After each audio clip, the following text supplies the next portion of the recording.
वादग्रस्त आय-एस अधिकारी पूजा खेडकर यांना आणखी एक मोठा धक्का बसलाय। पूजा खेडकर यांना आय-एस सेवेतून बडतर्फ करण्यात आलंय। त्यामुळे पूजा खेडकर आता आय-एस राहणार नाहीयेत। काही दिवसांपूर्वी यूपीएससीने पूजा खेडकरांची निवड रद्द केली होती। त्यात काही तांत्रिक अडचण आली होती। आता पूजा खेडकर यांना आय-एस पदावरून काढून टाकण्यात आलंय। आय-एस होण्यासाठी बोगस कागदपत्र सादर केल्याप्रकरणी पूजा खेडकर यांच्यावर कारवाई करण्यात आली होती। या प्रकरणी सर्वोच्च न्यायालयातही खटला सुरू आहे। पूजा खेडकर यांना याआधी अटकपूर्व जामीन देखील मंजूर करण्यात आला आहे। आता आय-एस सेवेतून बडतर्फ केल्याने त्यांच्या अडचणीत आणखी वाढ होण्याची शक्यता आहे। पूजा खेडकर यांच्या कारनाम्यांची एक जंत्रीत समोर आली होती।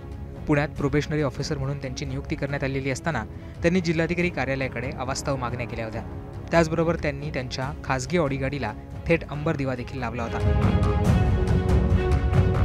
पूजा यांनी दृष्टिदोष प्रवर्गातून यूपीएससीची परीक्षा पास केली होती।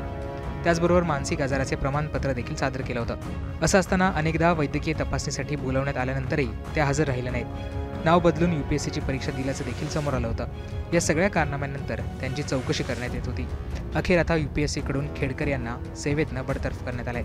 त्यामुळे या प्रकरणात आणखी काय होतं हे पाहणं महत्त्वाचं असणार आहे।